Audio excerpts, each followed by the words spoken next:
I filmed this entire video completely, um, and I didn't turn on my mic. I felt like it was a really good take, and I had to trash it. But anyway, that's okay. That just means this one will be even better because I had practice. So we're going to go over my 4 books that I read in February because tomorrow is literally March when I'm filming this. That's crazy. Um, like I said, I read 4 books and they were all fantastic. I had a really like 2026 is stacking up to be an even better year for me than 2025, and that is saying a lot about my reading this year. So I'll start with something that I knew. It was the first book I finished, and I knew I was going to like it before I even started it. It is Gregor the Overlander, The Curse of the Warm Bloods. This is book 3 in the Gregor the Overlander series by Suzanne Collins. And this is so much fun. It is a middle school book. I am rereading it for the first time since um, middle school, honestly, since I was like 12 or something like that. It's fantastic. It's so much fun. But Suzanne Collins, girl, please write a book that doesn't make me cry. Pretty please. Write something that doesn't make me cry. I will say the first 2 books did not make me cry. There was a point in this that I did have a few tears come up, and I'm like, what the heck? This is a middle school book. What do you mean? There's just the way that she writes books that carry such really heavy themes like there's death, there's grief, there's familial trouble, and there's illness, and it's just they're all really heavy things. And there are heavy moments, but it's not a heavy series. She makes it really accessible to children to help kind of start that process of understanding these emotions. And it's crazy how well she does that to me. So, really good job with that. There were some things that made me a little bit upset in this book, though. I am seeing her use ideas from this series in the Hunger Games, and that bothers me a little bit. Nothing major. I'm just noticing like there are certain character archetypes that she's reusing. For example, Rip Red in Gregor the Overlanders is basically Haymitch in the Hunger Games, but I don't really mind that much. Like character archetypes are character archetypes. Like they're kind of the blueprints. So that doesn't bother me too much, especially considering I really like Rip Red and I really like Haymitch. So I'm not upset to see more characters like them. Um, but there's also a heavy emphasis on other works, specifically like Roman inspiration. Again, not too big of a deal for me. They're like I'm huge. I will go back to the same kind of story over and over again. So it just makes sense that Suzanne does the same thing. So I'm, again, not super upset by that. What really bothered me though, she used 2 names in this book in the Hunger Games, which again, not really a big deal, especially considering they're Roman names. It's Pollux and Claudius. So not that big of a deal. They were pretty minor characters, all things considering, in the Hunger Games, and you could say the same thing here in Gregor the Overlander. It just reads a little bit lazy, if I'm being honest. So I didn't love that to just completely reuse names. However, even with that little smidge of annoyance, I'm still very much enjoying my reread of the series. I'm remembering characters better, which is great. I am not so much remembering plot lines. So it's still taking me by surprise. I go, "Oh yeah, I remember this character." And then I go, "Oh yeah, that's what that character did." So that's really fun and also very on brand for me. That's very much something I would do. So I'm glad I'm staying consistent. I'm glad these characters are staying consistent. It's just really fun to reread these. They're good filler books between bigger books in my series. Like I read this after I think I finished. I think it was um, The Butcher's Masquerade and Dungeon Crawler Carl. I will be starting the next book soon. I've brought it off the bookshelf. It will be read, at least started in March. Hopefully finished in March, but at least started in March. So this was a good kind of place filler until I got to that book. The next book I read completely caught me by surprise. It is The Starless Sea by Erin Morgenstern. I was in the middle of 2 other books when I read this, actually. I just picked it up randomly from the library, which was absolutely perfect. If you've read this book, you understand how beautifully perfect that is for this book. Um, but I will say, Erin Morgenstern, she has exactly 2 books published. And they came to me, both of them, The Night Circus and this, came to me exactly when I needed them to come to me. I am convinced that Erin Morgenstern is actually magic. Uh, I was hesitant to read The Starless Sea because if you watched my top 10 of 2025, you know that The Night Circus was beautiful, amazing. I loved it. And I was so sure The Starless Sea would not stack up to that. Uh, I was wrong. I was very wrong. In fact, I love this more than I love The Night Circus. The Starless Sea was amazing. It was amazing. I won't go into the details of this because I firmly believe there are some books out there you need to go into blind, Piranesi being one of them. And I did think of Piranesi a lot while I was reading this. In fact, it made me want to reread Piranesi, which was also in my top 10 of 2025.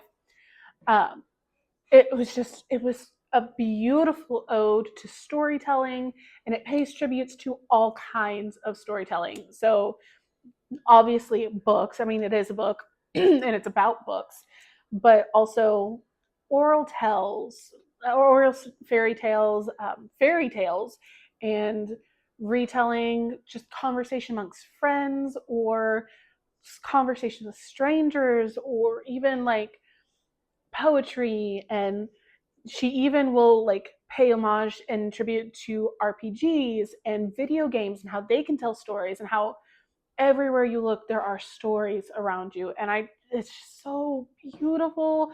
What a gorgeous idea, and magical. And how their stories end but they don't, like a story's ending is another story's beginning. That is the idea that fuels this book. And it's just it's so good. So good. I also related to the main character, Zachary, a lot, more than I was anticipating. I think the only characters that come close to my relation, like the way that I can personally relate to, would be, there are only 2 that I can think of. And it's Lucy from The Wishing Game by Meg Schaefer. And I think his name is Alex. No, Jacob. His name is Jacob. And Yours Truly by Abby Jimenez. I loved Zachary. I loved him. I loved his journey. I don't want to say anything and give anything away because it's really something that you need to discover with the tale. But it's a somebody read this book so I can talk about it with them, please. Please. Please. Please. It's so good. Reading is very subjective. I will say that till I'm blue in the face. And I realize that this book it's not going to impact others the way that it impacts me. And it will impact others the way it impacts me. And that's kind of the beauty of storytelling too. But at the end of the day, I truly feel like Erin wrote this book for me specifically. That's how much I loved this book. It was so good. Starless Sea by Erin Morgenstern. Fantastic. The next book I read also took me completely by surprise in the best way ever. Yumi the Nightmare Painter by Brandon Sanderson. I was trying to put some distance between myself and my next Sanderson book because I just finished Hero of Ages, which is the 3rd book in the original Mistborn trilogy. At the beginning of January, I just finished that. I can't stay away. I can't stay away from Sanderson. This was 10 out of 10, 6 out of 5. So good. And also caught me completely by surprise. Do you notice that I tabbed the heck out of this book? I also annotated the heck out of this book. That was completely by accident. I did it without realizing it for the first few chapters. And I was like, okay, yeah, we're just doing it now. It's so good. It's so good. But again, I need to have a conversation with Mr. Sanderson. Can he please make a book? Please write a book that does not make me sob. And I'm not ashamed to admit the sob part of this. Like, it wasn't a few tears that I was like brushing away as I read. It was sobs. Just not from sadness. They weren't even tears of sadness. It was just, I felt so taken aback with the beauty of the story. But I also just felt so seen in this one. It was, I don't know, something happened to me with the books that I read in February. I kept reading books that spoke to my soul completely by accident. I thought Yumi was just going to be this break, a lot like Gregor the Overlander was a break between books in a series. This was a standalone novel that I thought I would read between the next iteration of a few different series that I'm reading right now. And it'd be like a fun tale to read before my next heavy tale. And it was a fun tale to read. There were heavy points, but it was overall fun. I did not expect, I thought it was just going to be like this fun story set in two different, very different worlds. We have like provincial, old, very old Korea in one respect, and then like modern day Tokyo in another respect. And I thought it would just be like fun time jumps or like world jumps between the two. And it was that. Like that is not incorrect. Um, but I also did not expect a love letter to art and the creation of art and the appreciation of art and what makes art special. And that's the part that had me like really locked in. You know, it really, really spoke to me. I also did not expect some very apt commentary on society and the use of AI. I thought that was very well done and very on point. It was very on brand for Brandon Sanderson, and I thought it was fantastic. He has a very large social media following. I am part of that very large social media following, so I wasn't surprised by his thoughts. I was surprised by how well he was able to put it into a book without it sounding preachy, in my opinion. I've said it before, I have no idea how Brandon Sanderson is able to do what he does. I genuinely had thoughts that, oh, maybe Sanderson is just popular because it's like the thing right now to say that Sanderson is one of their favorite authors, or it's just like the trend to say, oh yeah, I've read tons of Sanderson. No, my God, this man is very good at what he does. He's a master. He's a master, and I love it. And I just, I have always had a love and appreciation for art, and it's so nice to hear it reflected in art itself too, in art that most people wouldn't consider artsy. Like Yumi, her art, they're both artists, right? Obviously, Nightmare is a painter is a painter. He's a nightmare painter. He's an artist in that sense. But I don't even know what, if there's a specific term for it, but she basically does the rock stacking. You know, like you go to a Zen garden and you see the stack of rocks. That's what she does. And he lets us decide if it's art or not, because art is an interpretation. Art is in the emotion. Art is in the creation. Art is in the intention. And he just explains it all so well. And that's part of why I loved this book so much. So, another fantastic book for February. Very, very, very, very good book. And then the last book I read was also really good. I don't know if it quite stacked up to the last two books, but I don't think it's the book's fault. I think it's just where I'm at in my like journey of life, if you want to be super, for being super artsy today about it. It's Convenience Store Woman by Sayaka Murata. This was recommended to me by my sister-in-law, and it was really good. I did really enjoy it. It is very different from the other books that I read this month. But I think is exactly what I needed to avoid a slump. And that's what I was going for with this book. I knew that if I didn't have just the right kind of book, either something very fast paced or something very different, or something really short, and it was kind of well, it wasn't very fast paced, but that not in a negative way. It was just, it's not an action story, but it was exactly what I needed to avoid slumping before going into my next book. And it was a fantastic book. It was another really interesting take on society, and I certainly found plenty to relate to. There's no doubt about that.